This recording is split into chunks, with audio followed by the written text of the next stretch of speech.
토요일 아침 열부진 안개와 함께 활짝 갠 날씨를 약속하듯 태양이 밝게 빛나고 있다.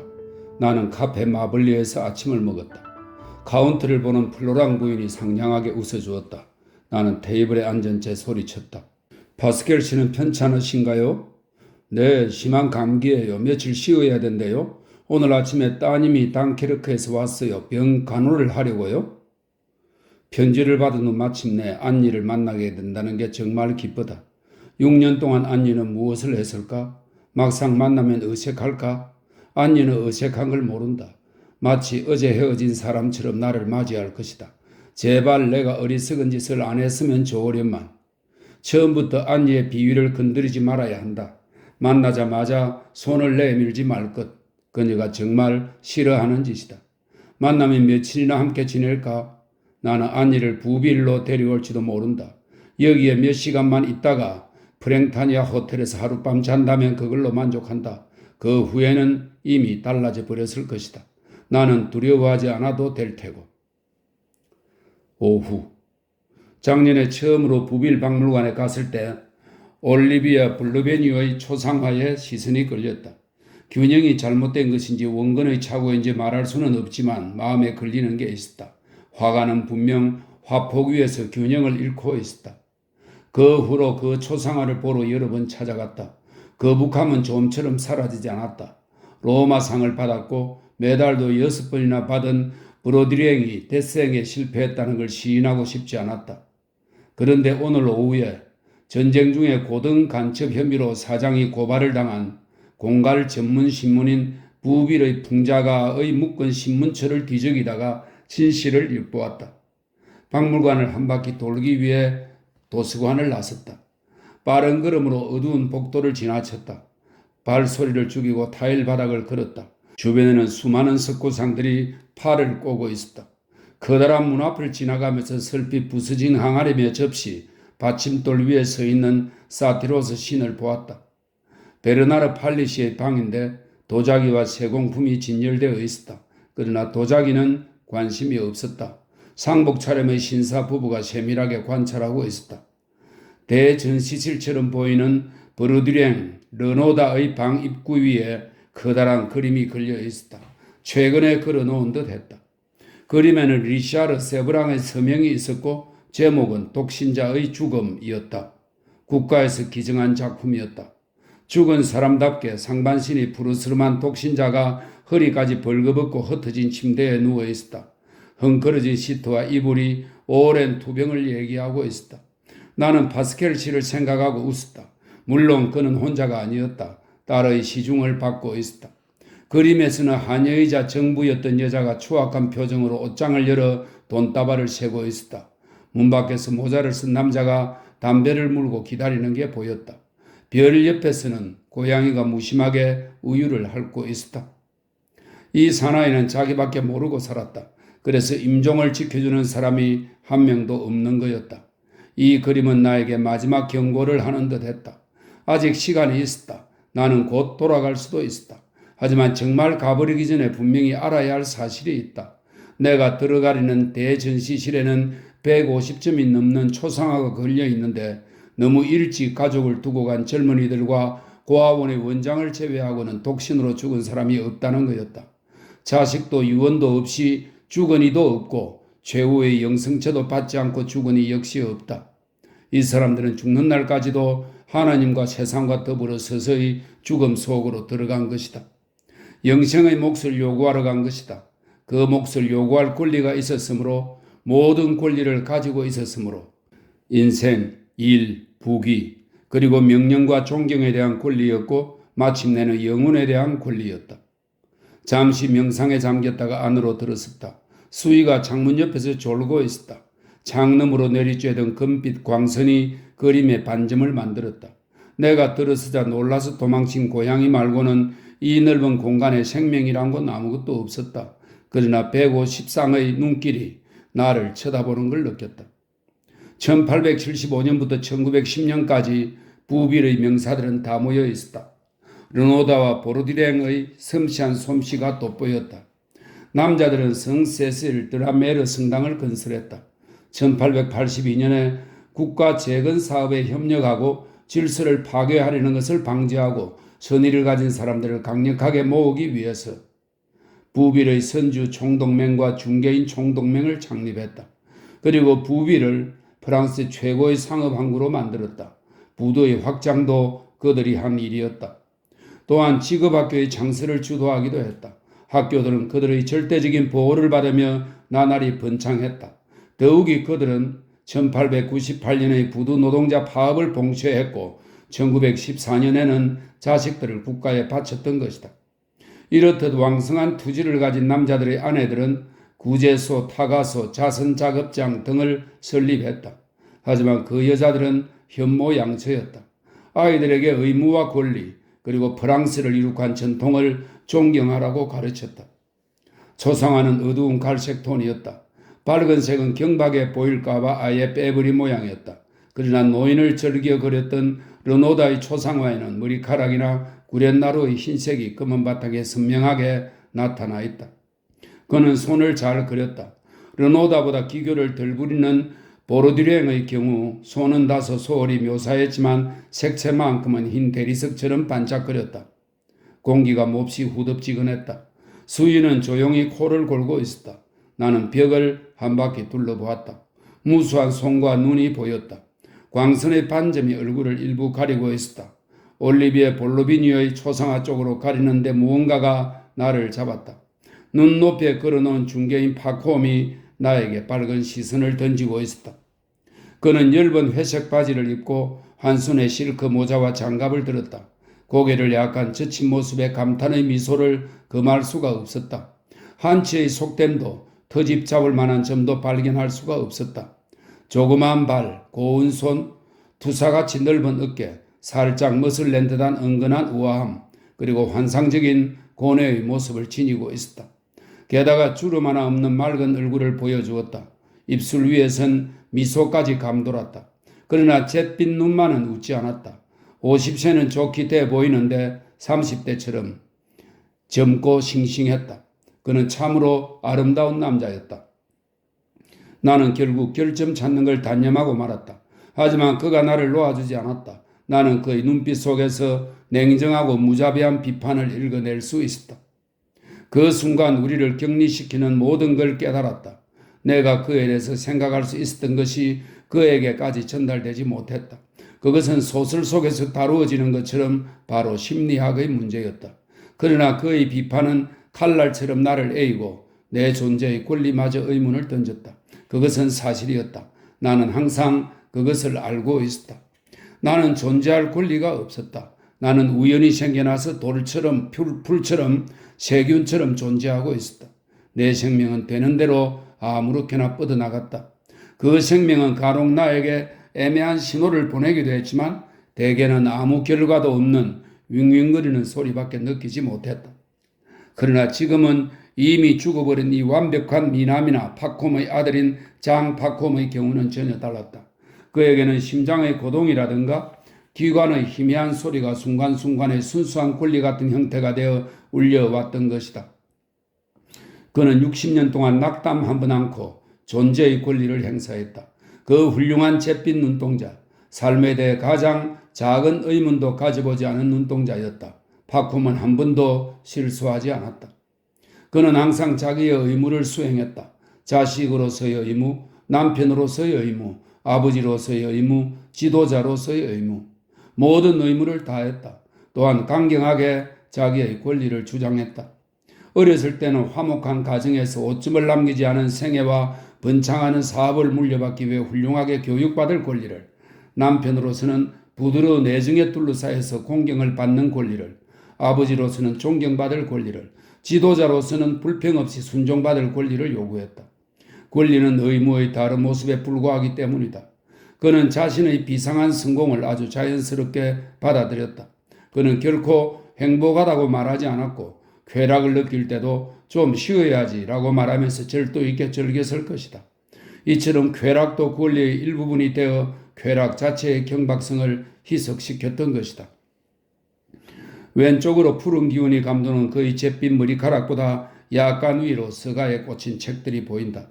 장정이 훌륭했다. 틀림없이 고전일 것이다. 파콤은 잠들기 전에 정다운 몽테뉴를 서너 페이지 읽거나 아니면 호라티우스의 시를 읽었을 것이다. 시대에 뒤떨어지지 않으려고 현대 작가의 작품도 읽었을 것이다. 이렇게 해서 바랬으며 부제르를 알았으리라. 잠시 후에 그는 책을 놓고 미소를 짓는다. 그의 시선은 빈틈없는 경계의 빛 대신 꿈꾸는 사람이 되었다. 그리고 이렇게 말한다. 자기의 의무를 다하는 것이란 얼마나 단순하고도 어려운 일인가. 그에게 자기 반성이란 그것밖에 없었다. 지도자란 원래 그런 법이다.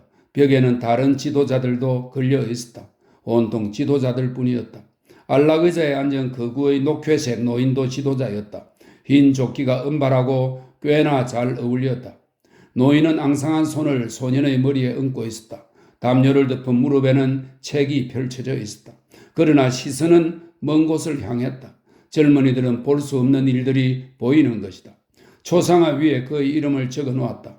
파콤, 파로탱 또는 세뇨라고 불린 모양이다. 나는 가까이 가서 볼 생각까지는 없었다. 자식이나 친지 또한 그 자신에게는 단순히 할아버지일 뿐이었다. 손자에게 의무를 알려줄 때가 왔다고 판단한다면 자신의 이야기를 객관화시켜서 이렇게 말했을 것이다. 할아버지한테 가서 내년에는 얌전히 공부 잘 하겠다고 약속하렴 아가야. 내년에는 할아버지가 이 세상에 안 계실지도 모른단다. 그는 인생의 황혼기에 들어서면서 누구에게나 관대했다. 나 자신조차 그의 시선에서 선의를 느꼈을 것이다. 만약 그가 나를 보았다면 그의 눈에는 투명하게 보였을 것이다. 나한테도 한때는 조부모가 계셨을 거라고 생각하면서 그는 아무것도 요구하지 않았다. 사실 그 나이가 되면 욕망이라는 게 없다. 그가 들어오면 목소리를 낮춘다든지 주변 사람들이 애정과 존경이 담긴 미소를 지어 보인다든지 또는 며느리한테 아버님은 이상해요. 우리들보다도 젊으세요. 라는 말을 듣는 것 말고는 바라는 게 없었다. 또는 심술 부리는 손자를 달래주거나 1년에 서너 번쯤 찾아와 미묘한 문제를 상의하는 아들에게 조언을 해주거나 자기가 현명하다는 걸 느끼는 일 이외에는 아무것도 바라는 게 없었다. 손자의 머리를 살그머니 누르는 모습은 마치 축복을 내리는 듯 보였다.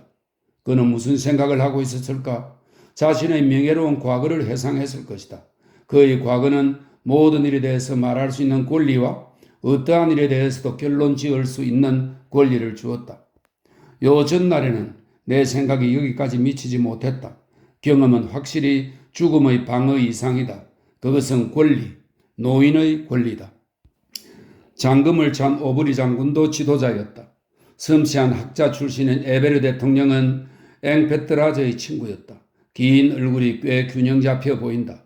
긴 턱에 염소 수염이 붙어있다. 무슨 일이나 원칙적인 의미를 제시하는 걸 즐기는 표정으로 아래턱을 약간 내밀었다. 그는 오리털 펜을 들고 몽상에 잠겨 있었다. 그 역시 쉬는 중이었다. 게다가 시구를 음미하면서 하지만 그도 다른 지도자들처럼 독수리 눈이다. 그런데 부하들은 전부 어디에 있단 말인가? 나는 지금 그 침울한 눈들이 한결같이 초점을 맞추고 있는 방 한가운데 서 있다. 나는 할아버지도 아니고 아버지도 남편도 아니다. 투표를 해본 적도 없고 세금도 안 낸다. 선거인의 권리, 납세자의 권리 또는 20년 동안 고용주에게 순종한 데 대한 권리조차도 자부할 수가 없다. 나 자신조차도 나라는 존재가 점점 놀라워지기 시작했다. 나는 단순히 껍데기에 불과한 게 아닐까? 그때 문득 떠오르는 생각이 있었다. 부하는 바로 나였다. 아무 유감도 없이 그 사실이 우스웠다. 50대로 보이는 뚱뚱한 남자가 나를 향해 정중한 미소를 보냈다. 르노다가 애정을 기울인 작품이다. 끌로 새긴 듯 두둑하고 작은 귀, 특히 신경질적으로 보이는 앙상한 손가락을 가진 그 손, 학자나 예술가의 손을 표현하기 위해 부드러운 터치는 다 시도해본 모양이다. 그런데 그의 얼굴이 낯설었다. 그 앞을 지나칠 때 고개를 들지 않았던 모양이다. 가까이 가서 읽어보았다. 레미 파로탱, 1849년 부빌 출생, 파리 의과대학 교수라고 적혀 있었다. 파로탱이라면 웨이크필드 박사한테 들은 적이 있다. 내 평생에 딱 한 번 위대한 사람을 만났지요. 바로 레미 파로탱입니다. 산파학을 공부하느라 2년 동안 파리에 있을 때 그의 강의를 들었습니다. 1904년 겨울이었죠. 그는 우두머리가 뭔지 가르쳐 주었습니다. 유창한 강의로 우리를 감격시켰죠. 우리를 세계 끝까지 데리고 갈 수도 있었을 겁니다. 멋진 신사였죠. 그 막대한 재산을 고학생을 위해 희사했거든요. 이 학문의 왕자는 그 이름을 처음 들었을 때 이미 강력한 느낌으로 다가왔던 것이다. 지금 나는 그 앞에 서 있고 그는 나에게 미소를 보내고 있었다. 그의 미소에는 얼마나 풍부한 지성과 아량이 숨어 있는 것일까? 그는 퉁퉁한 몸을 가죽 의자에 파묻고 편히 쉬는 중이었다. 이 학자는 가식이 없는 태도로 사람을 편안하게 만들어 주었다. 독수리 눈만 아니라면 사람들은 한낱 마음씨 좋은 할아버지로만 생각했을 것이다. 저런 위험을 지닐 수 있는 까닭을 알아내는데 오랜 시간이 걸리지는 않았다.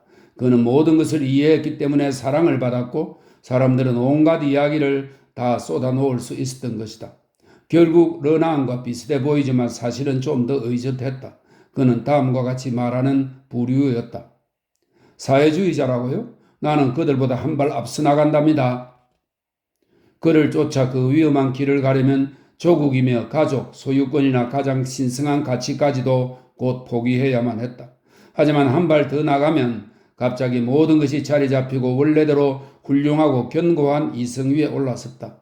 뒤를 돌아다 보면 좀 기다려 주세요 하면서 손수건을 흔드는 사회주의자의 모습이 까마득하게 보였다. 웨이크필드가 그러는데 그 과학의 대가는 평소 스스로 말하던 것처럼 영혼을 낳는 이 일을 좋아했다. 언제나 청년들에게 둘러싸여 지냈고 명문가의 의사지망생들을 집으로 초대하기도 했다. 웨이크필드도 점심 대접을 꽤 여러 번 받은 편이었다. 식사를 마치면 흡연실로 자리를 옮겼다. 주인은 담배를 배운 지 얼마 안 되는 청년들을 어른처럼 대접했으며 여송년을 직접 나눠주기도 했다. 그런 다음에는 그에게 귀를 세우고 있는 제자들에게 둘러싸여 눈을 지그시 감은 채 몇 시간이고 이야기를 쏟아내는 거였다. 에피소드를 들려줌으로써 사람의 폐부를 찌르는 깊은 진리가 담긴 도덕심을 끌어내는 것이었다. 그리고 좀 반항적인 청년에겐 특별히 관심을 쏟았다. 말을 걸거나 집중해서 들은 다음 사상이나 명상의 주제를 제시해 주었던 것이다. 결국 이런 일이 일어나고 말았다. 혼자만의 생각에 빠져 모든 사람들을 향해 반항하다 지친 청년이 과격한 사상을 가슴에 품은 채 친구들의 저기에 흥분해서 파로탱을 찾아왔다. 하지만 청년은 워낙 소심한 성격 탓에 마음속 깊이 간직한 생각과 분노, 희망을 힘겹게 털어놓았다. 파로탱은 묵묵히 듣다가 그의 가슴을 껴안고 말했다.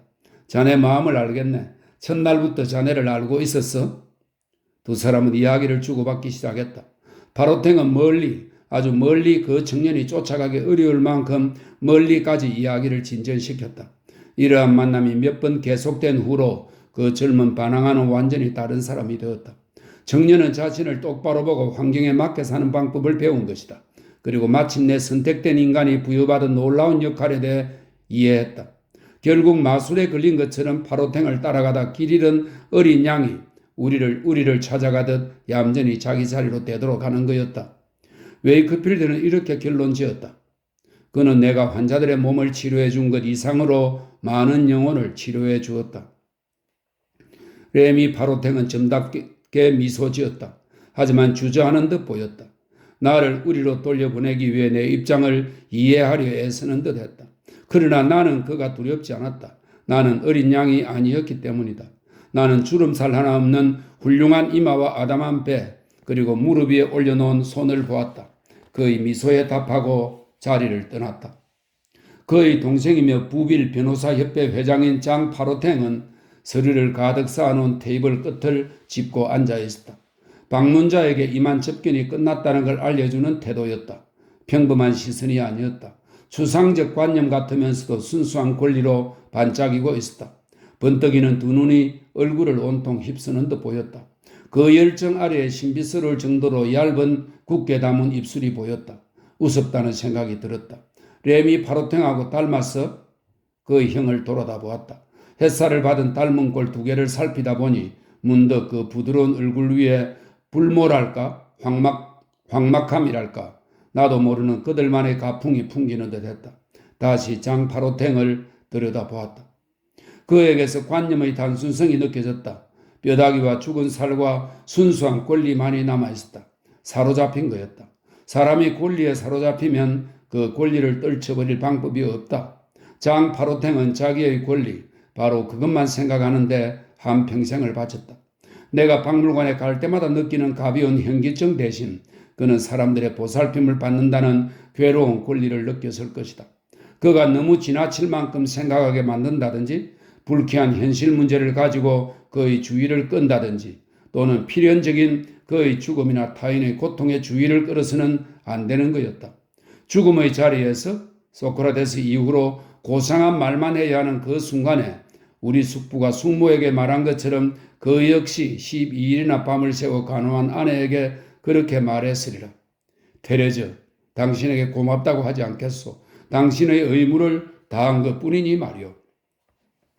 그쯤 되면 모자를 벗고 경의를 표해야 한다.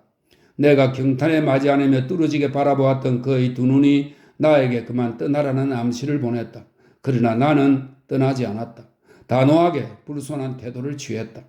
에스큐리알 도서관에서 필립 2세의 초상화를 하도 들여다본 탓에 권세로 빛나는 얼굴을 정면에서 보노라면 순식간에 그 광채가 사라지고 제 투성이 찌꺼기만이 남는다는 사실을 알고 있다. 나는 그 찌꺼기가 흥미로웠던 것이다. 파로탱은 만만찮은 저항을 해 보였다. 하지만 그의 시선이 꺼지고 그림은 희미해졌다. 무엇이 남았는가? 멀건 눈과 죽은 뱀 같은 얇은 입술과 뺨뿐이다. 어린애같이 창백하고 둥근 뺨이 캔버스 위에 퍼졌다.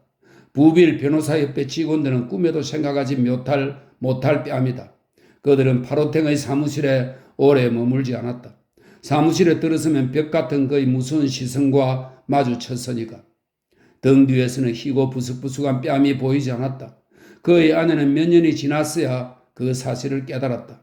2년일까 5년일까. 어느 날 잠든 남편의 코끝에 달빛이 비칠 때 또는 어느 무더운 날 식사를 끝내고 안락의자에 파묻혀 눈을 지그시 감은 남편의 턱 언저리에 햇빛이 엉길 때 아내는 감히 남편을 똑바로 쳐다보았을 것이다. 볼이 불룩하고 침까지 흘리는 모습이 왠지 음란해 보였으리라. 그날부터 파로탱 부인은 자기의 의견을 내세우기 시작했을 것이다. 나는 몇 걸음 뒤로 물러나서 이 위대한 인물들을 한눈에 바라보았다. 파콤, 에베르 대통령, 파로탱 형제, 오버리 장군 모두 실크 모자를 쓰고 있었다. 일요일이면 두르너브리드 거리에 나가 꿈에 성 셰시를 보았다는 그라테형 시장 부인을 만났을 것이다. 정중하게 인사를 했겠지만 왜 그랬는지는 알 길이 없다. 화가는 그들을 정확하게 묘사했다. 하지만 붓으로 그리다 보니 인간의 얼굴을 가진 신비한 약점을 제거해버렸다.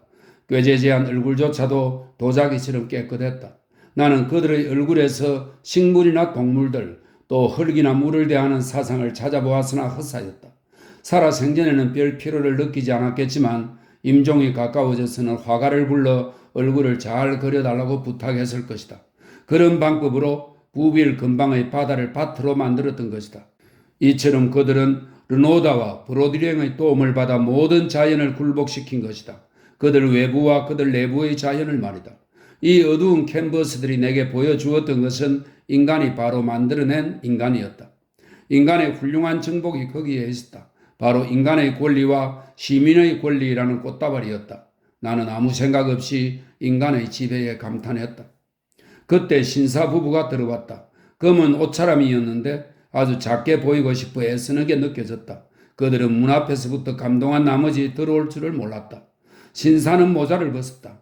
하이 참, 부인 역시 몹시 감동받은 목소리로 말했다. 신사는 이내 냉정함을 되찾아 공손하게 말했다. 한 시대를 전부 보여주고 있군. 그래요, 우리 할머니 시대예요. 부인이 맞장구를 쳤다. 그들은 몇 걸음 나아가서 장 파로탱의 시선과 마주쳤다. 부인은 입을 딱 벌렸다. 신사는 떳떳하지는 않으나 겸손한 태도였다.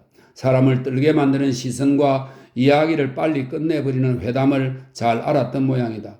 아내의 팔을 부드럽게 끌며 말했다. 이걸 봐요.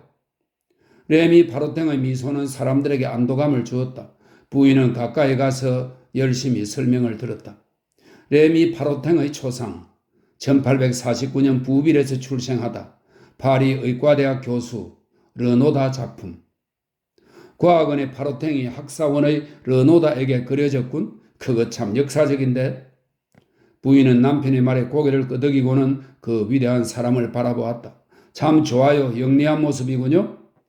남편은 과장된 몸짓을 보이며 한마디로 정리했다. 이 사람들이 부비를 만들었지? 이분들을 한 곳에 모신 건 정말 잘한 일이에요? 아내는 흐뭇한 듯 만족스럽게 말했다. 우리는 그 넓은 방에서 훈련받아야 하는 병정들이었다. 남편은 존경 어린 미소를 짓다가 나를 불안하게 쳐다보더니 갑자기 표정이 굳어버렸다. 나는 돌아서서 올리비아 블레비뉴의 초상 앞에 섰다. 흐뭇한 만족감이 밀려왔다. 부인이 내 곁으로 다가오더니 갑자기 대담해져서 말했다. 가스통, 이리 와요. 남편이 우리 쪽으로 다가왔다. 여보, 여자가 말을 이었다. 이 사람은 이름을 붙인 거리가 있어요. 올리비아 블레비뉴 거리 말이에요. 당신 모르세요? 죽스트 부빌로 가기 바로 전에 코토 베르로 올라가는 작은 길이 있잖아요. 그리고 잠시 후에 한마디 덧붙였다. 만만치 않게 보이는군요. 그래, 불만이 있어도 말 한마디 못하고 다른 사람을 찾아야만 했을 거야? 나에게 던진 말이었다. 그는 나를 곁눈질하고는 작은 소리로 웃었다. 자기가 올리비에 블레비뉴라도 되는 것처럼 거만한 태도였다. 올리비에 블레비뉴는 웃지 않았다. 팽팽하게 내민 턱아래로 목뼈가 튀어나와 있었다. 침묵과 황홀의 순간이 흘렀다. 움직일 것 같아요? 그 말에 남편이 친절하게 설명해 주었다. 모직물 장사를 크게 하다가 나중에 정계로 들어가서 국회의원이 된 사람이야. 나도 아는 사실이었다. 2년 전에 모를레 신부가 펴낸 부빌 출신 위인 소사전을 찾아서 옮겨 적기도 했다. 부빌에서 출생하고 사망한 볼레비뉴의 아들 올리비에 마스리알은 파리에서 법률을 전공하여 1872년에 학사 학위를 받았다. 고민 혁명 때는 파리 사람들과 함께 국민의회의 보호를 받으며 베르사유로 피난을 가기도 했다. 그때 깊은 감명을 받아 쾌락을 찾을 젊은 나이에 한평생을 질서의 재건에 바치겠다고 맹세했다. 그리고 맹세를 지켰다. 부빌로 돌아와서 그 유명한 질서 클럽을 만들었던 것이다. 그 클럽에는 매일 저녁마다 부빌의 거상들과 선주들이 모였다. 사람들이 경마 클럽보다 더 폐쇄적이라고 농담삼아 말했던 그 귀족 모임은 1908년까지 부빌 상업항의 운명에 많은 영향을 끼쳤다. 1880년에는 마리 루이즈 파콤, 즉 유명한 중개인 샤를 파콤의 둘째 딸과 결혼했다. 그 후 장인이 죽은 다음에 파콤 블레비뉴 부자상회를 설립했다가 정계에 진출하여 국회의원에 입후보했다. 그 유명한 연설을 들어보자.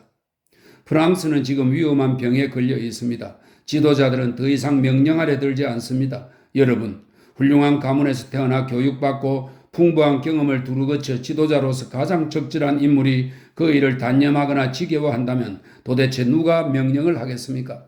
나는 여러 번 강조했습니다. 명령은 엘리트의 권리가 아니라 거부할 수 없는 의무라고. 여러분, 나는 여러분에게 애원합니다. 권리의 원칙을 회복합시다. 1885년 10월 4일 처음 당선된 후로 계속해서 재당선되었다. 그는 정력적이고 투박한 연설로 주목을 받았다. 1898년 그 살벌한 스트라이크가 일어났을 당시 파리에 있다가 급히 부빌로 돌아와서 파업 반대 운동의 선두에 서기도 했다. 파업 노동자들과의 협상 테이블에서는 당연히 주도권을 잡았다. 그 협상은 결국 죽스트 부빌에서 일어난 충돌로 중단되고 말았다. 군대의 은근한 협박이 사람들을 가라앉혔던 것이다. 어린 나이에 일찍이 이공계 대학에 입학했으며 건물로 만들려고 했던 아들 옥타브의 요절은 올리비아 블레비뉴에게 굉장한 타격이었다. 결국 아들이 죽은 지 2년 뒤인 1908년에 세상을 뜨고 말았다.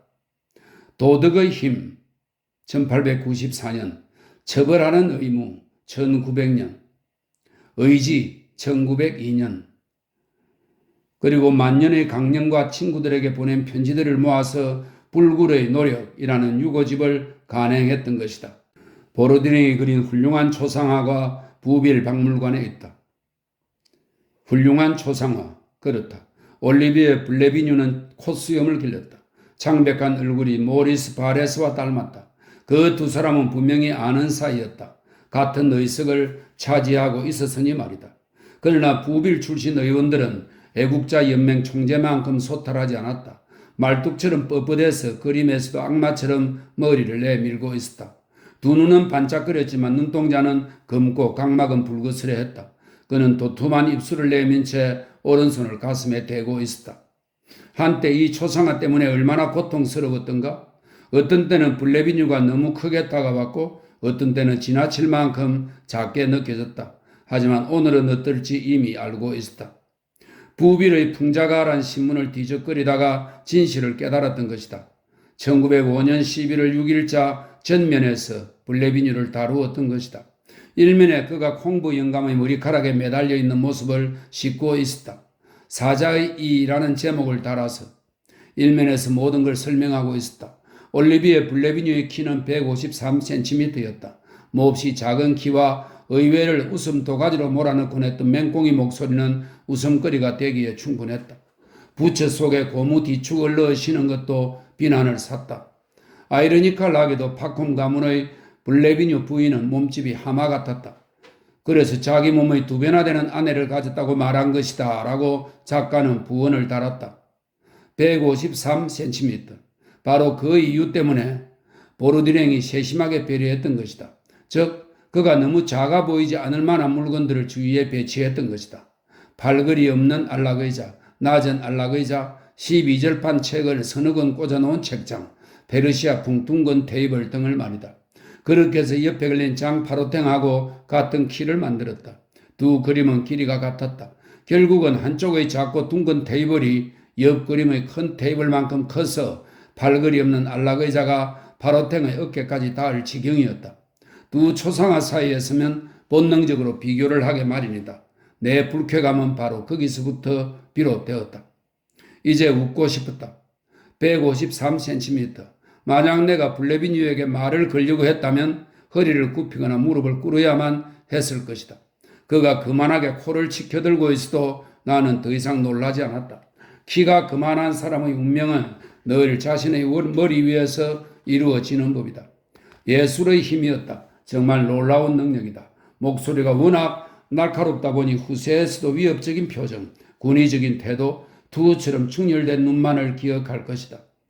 호민의 공포를 느낀 학생, 짝닮아고 불같이 화를 내는 국회의원, 죽음이 데려간 것은 바로 그런 사람이었다.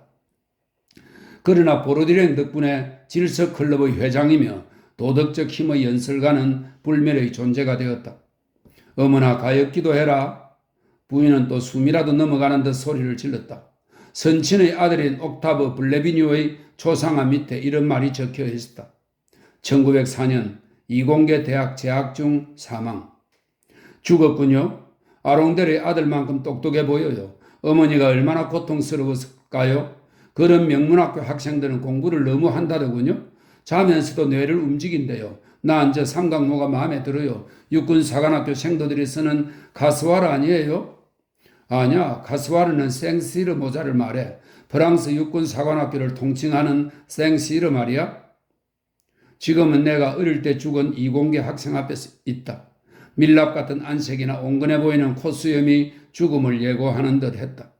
그 역시 자신의 운명을 알았는지 먼 곳을 응시하는 맑은 눈에서 체념이 묻어났다. 하지만 머리는 높이 쳐들었다.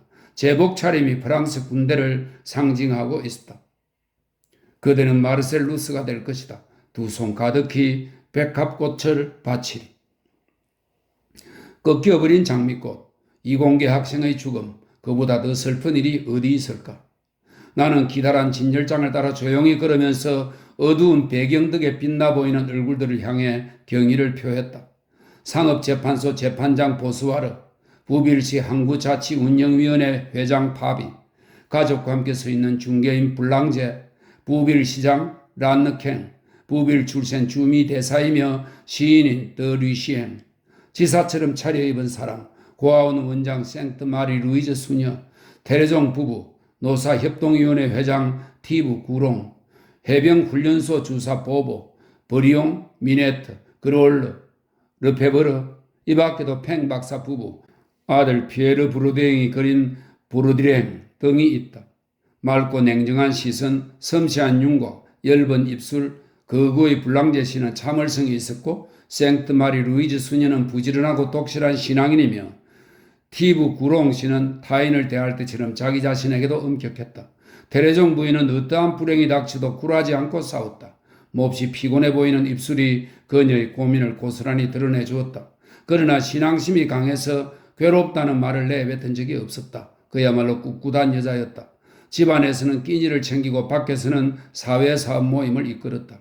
말을 하다가 조용히 눈을 감곤 했는데 그럴 때 보면 얼굴에 생기락은 없었다. 하지만 그처럼 기력을 잃는 건 잠시뿐이었다. 테레종 부인은 곧 눈을 뜨고 하던 얘기를 계속했다. 사람들은 이렇게 수군거렸다. 가엾은 테레종 부인, 불평이라고는 한마디도 없으시군? 나는 보르디렝 르노다의 방을 끝에서 끝까지 걸어갔다. 그리고 돌아다 보았다. 그림 속 작은 성당 안의 순결한 백합이여 안녕. 우리의 자존심이여, 우리의 존재 이유여 안녕. 더러운 자식들이여 안녕. 월요일. 롤러봉에 대한 글은 그만 쓰기로 했다. 마지막이다. 더 이상 쓸 수가 없다. 이제 뭘 하며 시간을 보내야 한단 말인가? 3시였다. 책상 앞에 앉아 있었다. 내 옆에는 모스크바에서 훔친 편지 다발이 쌓여 있다. 나는 이렇게 썼다. 사람들은 조심스럽게 그 불길한 소문을 퍼뜨렸다. 9월 13일자로 조카에게 보낸 편지 속에 유언을 적은 것으로 보아 더 롤러봉 씨는 그 계획에 걸려든 게 분명했다. 후작은 살아있었다. 나는 그를 역사적인 존재로 만드는 데 평생을 바치고 있는 터였다. 위장 한 구석의 희미한 열기처럼 그의 존재를 느꼈다. 문득 사람들이 이 일을 제기할 거란 생각이 들었다. 롤러봉하고 조카는 별로 솔직한 사이가 아니었던 만큼 계획이 실패할 경우 조카를 정인으로 이용할 생각이 아니었겠는가 하고 말이다. 자신은 그 사건과 아무 관련이 없는 것처럼 유서를 날조하는 건 얼마든지 가능한 일이다. 하지만 그다지 대수로운 이유는 아니었다. 하지만 나는 우울한 공상에 잠기고 말았다. 문득 카미우 집의 뚱뚱한 하녀, 아시리 씨의 험악한 얼굴, 나 자신이 무의미하게 살아있음을 절실히 느꼈던 박물관의 그 전시실이 생각났다. 맥없이 혼잣말을 했다. 나 자신의 과거를 기억할 힘조차 없는 내가 타인의 과거를 구제하겠다니 과연 바랄 수 있는 일일까? 펜을 들고 다시 일을 시작하려고 했다. 그러나 과거, 현재 그리고 세계에 관한 그 고찰을 견뎌낼 수가 없었다. 나는 오직 하나, 즉 내가 글을 쓰도록 가만히 놔두기만 바랄 뿐이었다. 그러나 백지를 바라보는 순간 그 모습에 사로잡혀 펜을 든 채 눈부신 종이만 물끄러미 바라볼 뿐이었다. 백지가 너무나 냉혹하고 뚜렷했다. 종이엔 현재만 있을 뿐이었다. 지금 막 쓴 글씨들이 채 마르지도 않았는데 이미 내 것이 아니었다. 사람들은 조심스럽게 그 불길한 소문을 퍼뜨렸다. 내가 생각한 구절이다. 처음에는 내 이야기 같았다. 그런데 종이에 적혀있는 이 구절은 사실 나하고 전혀 달랐다. 나는 이미 그것을 알아볼 수가 없었다. 다시 생각해 볼 수도 없었다. 그 구절은 그렇게 내 앞에 있었다. 쓴 사람의 흔적을 찾으려 해도 헛사였을 것이다. 누구나 쓸 수 있었을 테니까. 하지만 그걸 쓴 사람이 과연 나였는지 확실치 않았다. 이제 글씨들은 반짝이는 대신 완전히 말라버렸다. 순간적인 광채에서 남은 것은 아무것도 없다. 나는 주위를 불안하게 돌아보았다. 현재뿐이었다. 그것 말고는 아무것도 없었다. 현재 속에 처박힌 가볍고 튼튼한 가구들, 이를테면 테이블, 침대, 거울 달린 옷장과 나 자신이었다. 현재의 본성이 그대로 드러나 있었다. 현존하는 그대로. 그 현재가 아닌 것은 아무것도 존재하지 않았다. 과거는 존재하지 않았다. 사물 속에도 내 머릿속에도 없었다.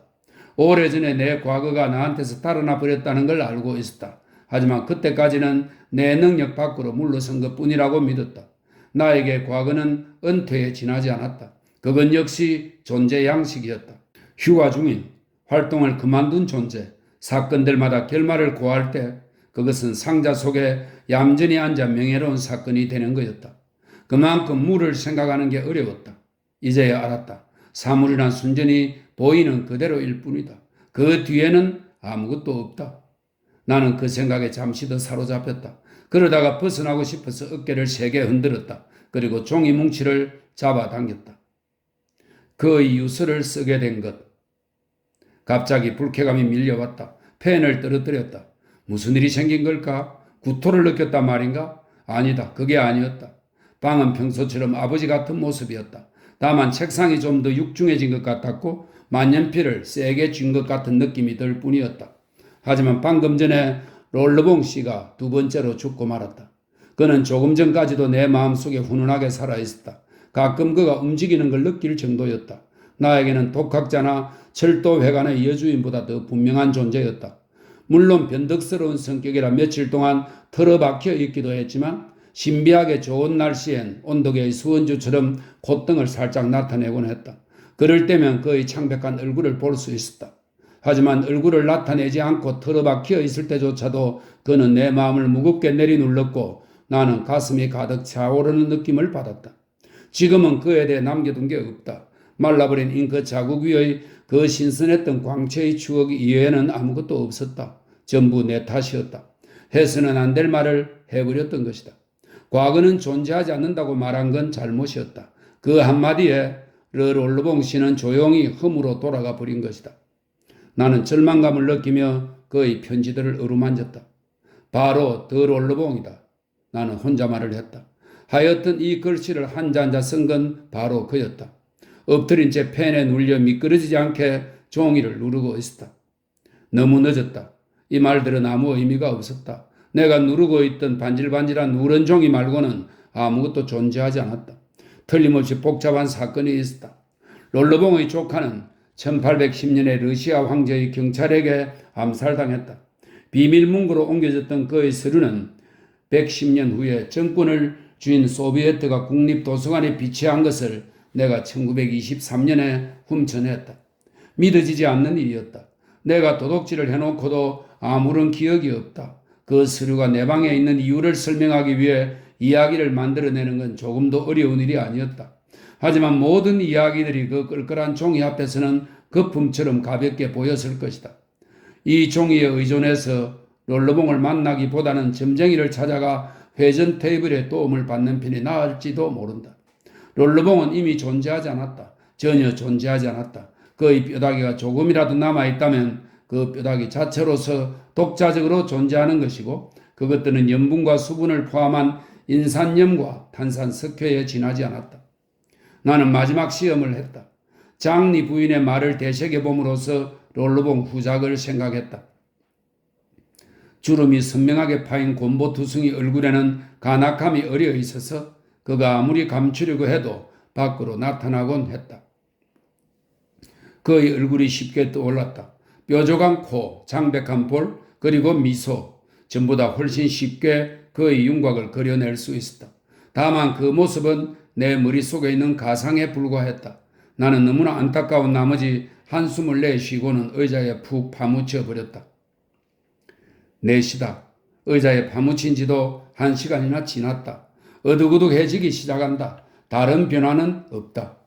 테이블 위엔 아직도 만년필과 잉크병 옆에 백지가 놓여있다. 그러나 나는 결코 계속 쓸 마음이 없다. 참고 문헌을 찾기 위해 뮤틸레 거리와 라드루트 거리를 지나서 도서관에 가는 일은 없을 것이다. 의자를 박차고 나가서 무엇이든 기분을 전환하고 싶었다. 그러나 손가락만 움직여도 혹은 쥐죽은 듯 가만히 있지 않으면 무슨 일이 벌어질지 잘 알고 있었다. 나는 어쩌면 그 일이 또 생기길 원하는 게 아닐까. 그 일은 언제나 너무 빨리 생긴다. 나는 움직이지 않는다. 기계적으로 내가 다 쓰지 못한 구절을 읽는다. 사람들은 조심스럽게 그 불길한 소문을 퍼뜨렸다. 조카에게 보내는 9월 13일자 편지 속에 유언을 적었던 것으로 보아 더 롤러봉 씨는 그 계획에 걸려든 게 틀림없다. 롤러봉 대사건은 끝났다. 뜨거운 정열처럼 이제 다른 일을 찾아야 한다. 몇 년 전 상하이의 메르시에 사무실에 갔다가 문득 꿈에서 깨어난 적이 있다. 그 다음에 또 다른 꿈을 꾸었다. 나는 러시아 황제의 궁전에 겨울이면 문 위에 고드름이 열릴 만큼 추운 낡은 궁전에 살았다. 오늘은 백지 뭉치 앞에서 깨어난 것이다. 촛대, 추위 속의 향년, 제복들, 떨고 있는 아름다운 어깨들이 사라졌다. 그 대신 이 따뜻한 방에 그 무엇, 보고 싶지 않은 그 무엇이 남아있다. 더 롤러봉 씨와 나는 협력 관계였다. 그가 존재하려면 내가 필요했고 나는 내 존재를 느끼지 않기 위해 그가 필요했다. 나는 많이 가졌으면서도 어디에 써야 좋을지 몰랐던 원료, 즉 존재, 나의 존재라는 원료를 공급하고 있었다.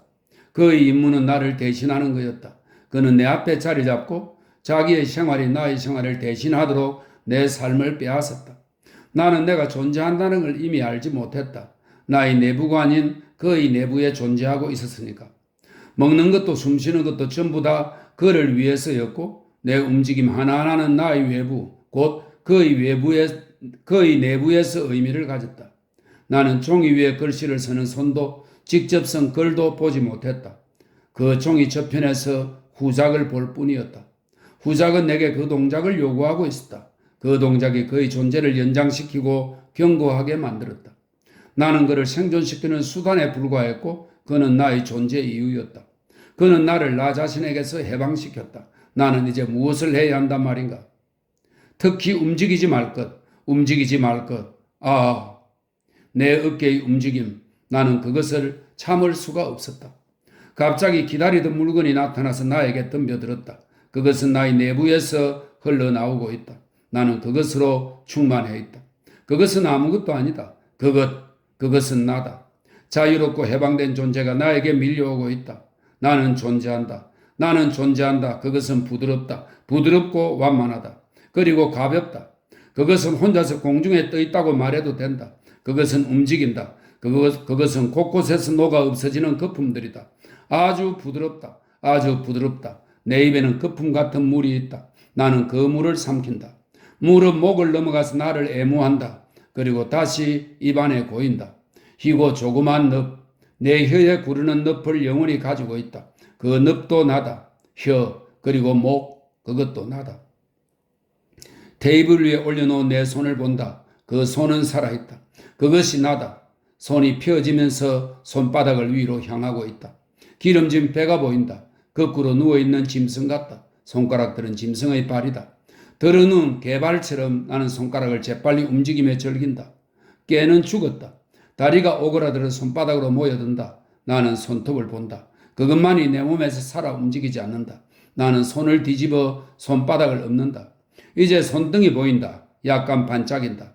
손가락 뼈가 튀어나온 부분에 불그스레한 털이 없었다면 물고기 같았을 것이다. 내 손을 느낀다. 그것이 나다. 내 팔 끝에서 움직이는 두 마리 짐승이다. 내 손은 한쪽 발로 다른 발을 긁는다. 나는 내가 아닌 테이블 위에 올려놓은 손의 무게를 느낀다. 그 인상이 아주 길다. 그 무게의 인상이 사라지지 않는다. 사라질 이유가 없다. 점점 견딜 수 없다. 손을 잡아당겨서 호주머니에 넣는다. 하지만 곧 옷감이 만져지면서 허벅지의 온기를 느낀다. 다시 손을 꺼내 의자 등받이에다 걸친다. 이제는 손의 무게를 발끝에서 느낀다. 손이 슬그머니 물렁물렁하게 늘어진다. 손은 존재한다. 나는 고집하지 않는다. 내가 손을 놓는 곳에서 손은 계속 존재할 것이고 나는 손이 존재한다는 걸 느낄 것이다. 그것을 없애버릴 수는 없다. 내 몸의 나머지 부분들, 이를테면 나의 셔츠를 더럽히는 그 축축한 체온을 스푼으로 휘젓듯이 시름시름 돌아가는 저 뜨거운 지방덩이를, 그리고 그 속에서 왔다 갔다 하며 옆구리부터 겨드랑이로 움직이거나 또는 아침부터 저녁까지 같은 곳에서 생장하는 모든 감각들을 없애버릴 수는 없다. 나는 벌떡 일어선다. 생각을 안 할 수만 있어도 살 것 같다. 생각이라는 것들, 그것보다 무미건조한 것은 없다. 육체보다 더 무미건조하다. 그것은 끊임없이 늘어나서 결국 이상한 여운을 남긴다. 또한 생각 속에는 말이 있다. 항상 되돌아오는 끝맺지 못한 말, 늘 어렴풋이 생각하던 말들이 있다. 나는 끝내야만, 나는 죽음, 더 롤러봉 씨는 죽었다. 나는 아니다. 나는 이렇게 꼬리를 물고 계속되지만 끝이 없다. 최악이다. 다 내 책임이고 공모자라는 느낌이 들기 때문이다. 예를 들어 나는 존재한다라는 생각은 괴로운 반추라고도 할 수 있는 것을 바로 내가 버리지 못하는 것이다. 바로 나다. 육체는 한번 태어나면 혼자서 살아간다. 그러나 생각은 바로 내가 지속시키고 내가 전개시킨다. 나는 존재한다. 존재한다고 생각한다. 오, 긴 뱀이여. 존재한다는 그 감정, 나는 그 감정을 고요히 전개시킨다. 생각하는 걸 그만둘 수 있다면 나는 노력해본다. 나는 성공한다. 머릿속이 연기로 가득 찬 느낌이다. 하지만 그건 또 다른 시작이다. 연기, 생각하지 않을 것. 나는 생각하기 싫다. 나는 생각하기 싫다고 생각한다. 생각하기 싫다고 생각해서는 안 된다. 그것도 하나의 생각이기 때문이다. 그럼 영원히 끝나지 않는다.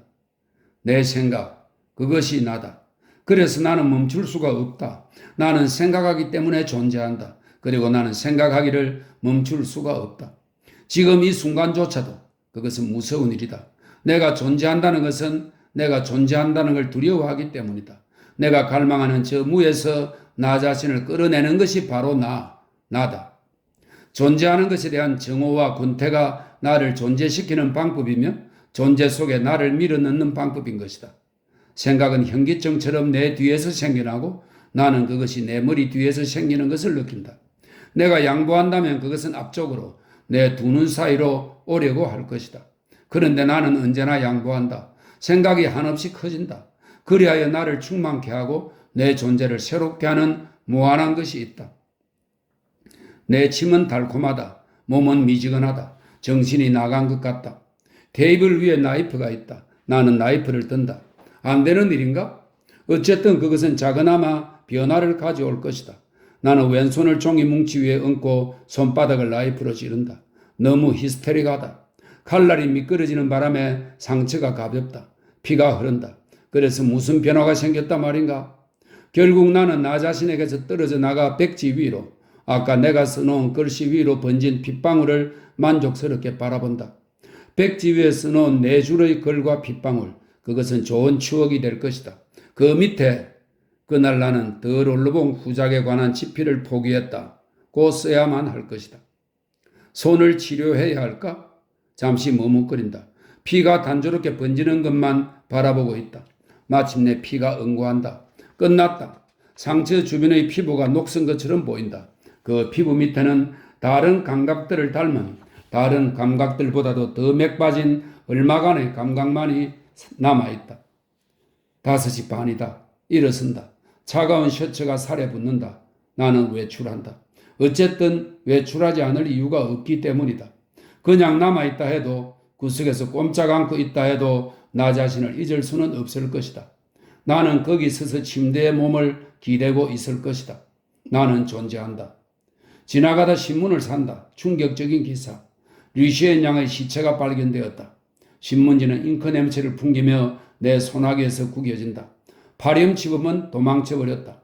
소녀가 강간당한 시체만 발견된 것이다. 진흙 속에 손가락이 오그라들었다. 나는 신문을 구겨버린다.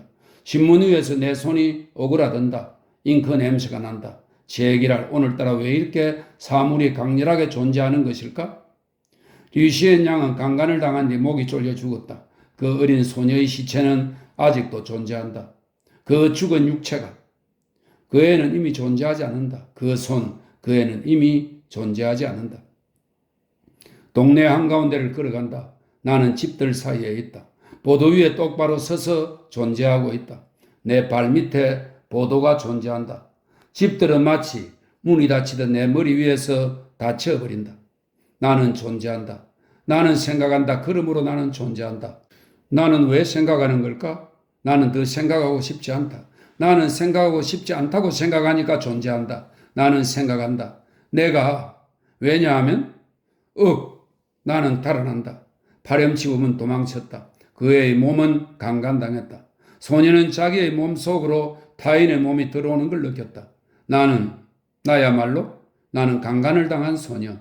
강간의 격렬하고도 달콤한 욕망이 나를 잡는다. 아주 부드럽게 내 귀를 잡는다. 귀는 내 뒤로 흘러간다. 붉은 머리카락. 머리카락이 내 머리 위에서 붉게 물들어 있다. 젖은 풀, 붉은 풀. 그것도 나란 말인가? 그리고 이 신문, 그것도 나란 말인가? 신문을 손에 드는 일, 그것은 존재 대 존재다. 사물은 서로서로 맞붙어서 존재한다. 나는 그 신문을 놓는다. 집이 솟아오른다. 집이 존재한다. 나는 내 앞에 있는 벽을 타고 지나간다. 벽을 타고 나는 존재한다. 벽 앞에서 한 걸음 내딛는다. 벽은 내 앞에 존재한다. 또 한 걸음 내딛는다.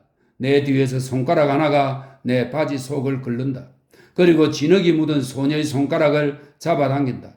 더러운 냇물에서 나온 내 손가락의 흙이다. 손가락은 조용히 내려온다. 힘이 빠지고 파렴치범이 목졸라 죽인 소녀의 손가락보다 약하게 긁는다. 소녀의 손가락이 흙을 긁는다. 머리가 먼저 떨어지고 그리고 내 허벅지에 애무가 구른다. 존재는 물렁물렁하다. 그것은 구르며 허우적거린다. 나는 집들 사이에서 허우적거리고 있다. 나는 있다. 나는 존재한다. 나는 생각함으로 나는 허우적거린다. 나는 있다. 존재는 떨어진 전락이다. 떨어지지 않을 것이다. 손가락은 들창을 긁는다. 존재는 불완전한 것이다. 신사다. 훌륭한 신사는 존재한다. 신사는 자기가 존재하는 것을 느낀다. 아니다. 그만하게. 그리고 나팔꽃처럼 부드럽고 훌륭한 신사는 자기가 존재한다는 것을 느끼지 못한다. 활짝 피어난 꽃처럼 환하게 잘린 손이 아프다. 존재한다. 존재한다. 존재한다. 훌륭한 신사는 존재한다. 레종 도네르와 코스염은 존재한다. 그뿐이다. 하나의 레종 도네르와 코스염뿐이라면 얼마나 행복한 일인가. 그 나머지는 아무도 보지 않는다. 그 신사는 코 양끝에서 콧수염을 양쪽 끝을 본다. 그러므로 나는 콧수염이라고 생각하지 않는다. 그는 자기의 몸도 그 큰 발도 보지 않는다. 바지 속을 뒤적이다 작은 잿빛 고무한 상을 발견할 수도 있을 것이다. 그는 레종 도네르를 가지고 있다. 더러운 자식들은 존재하는 권리를 가지고 있다. 나는 존재한다. 왜냐하면 그것이 내 권리니까. 나는 존재하는 권리를 가지고 있다. 따라서 나는 생각을 하지 않을 권리가 있다. 손가락이 일어선다. 나는 하얀 호디불이 꼽히는 데서 가볍게 가라앉는 하얗게 꼽힌 육체를 어루만질 것인가? 겨드랑이에 꼽히는 습기 속으로 육체의 선약, 리큐르, 육체의 개화를 어루만질 것인가?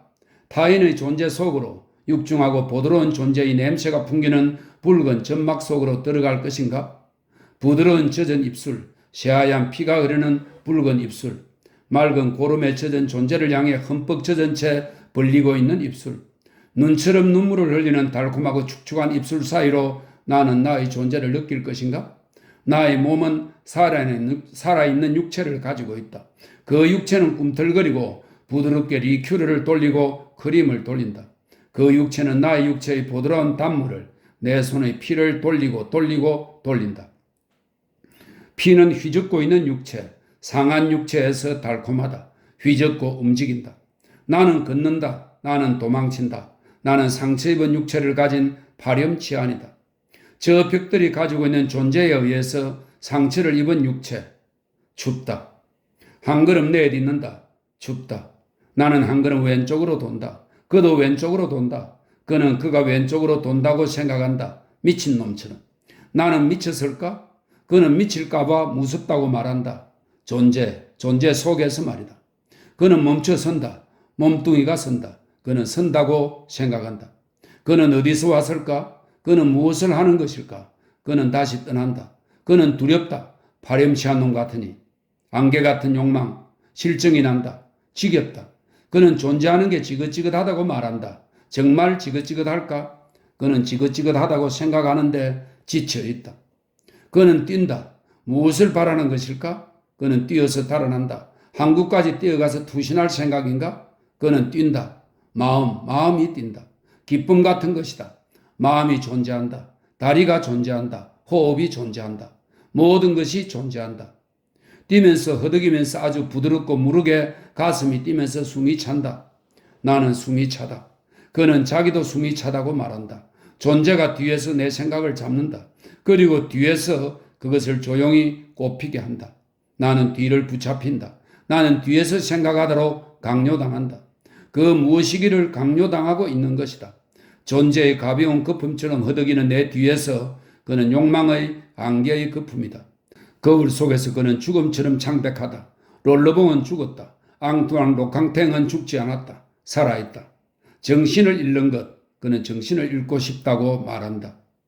그는 뛴다. 그는 흰 족제비를 뒤에서 쫓는다. 뒤에서 리시엔 양이 습격을 당했다. 존재에게 뒤에서 강간을 당했다. 그는 용서를 빈다. 그는 용서를 빌고 동정받는 것을 수치스러워한다. 사람 살려. 그러므로 나는 존재한다. 그는 바르드 마린으로 들어선다. 비좁은 사창가의 조그만 거울, 그 거울 속에서 그의 얼굴이 창백하다. 붉은 머리카락에 키가 큰 사나이는 의자에 털썩 주저앉는다. 추금기가 돈다. 존재한다. 모든 것이 돌고 추금기가 존재한다. 가슴이 뛴다. 돌아라 돌아라 생명의 리큐어여. 돌아라 젤리여. 나의 육체의 시럽이여. 부드러운 것이여. 돌아라 추금기여. 은은한 달빛이 비칠 때면 매일 밤 나는 작은 꿈을 꾼다. 불현듯 굵고 신 목소리가 나타나니 세계는, 존재들의 세계는 사라져버린다. 그 목소리의 주인공은 육체를 가진 여자였다. 그녀는 가장 아름답게 화장하고는 레코드 앞에서 노래를 불렀다. 그 목소리가 녹음되었다. 여자 제기랄. 그 여자는 나처럼 또 롤르봉처럼 존재하고 있었다. 나는 그 여자를 알고 싶지 않다. 그러나 이것이 있다. 그것이 존재한다고 말할 수는 없다. 돌아가는 레코드는 존재한다. 그 소리에 박자를 맞추고 떨리듯 존재한다. 레코드를 자극시킨 목소리는 존재한다. 그것을 듣는 나는 존재한다. 모든 것이 충실하며 곳곳에 치밀하고 무겁고 부드러운 존재가 있다. 그러나 그 부드러움 뒤에 가까이 갈 수 없는, 그렇게 가까우면서도 그렇게 먼, 그리고 젊고 무자비하고 고요한 그 엄숙함이 있다.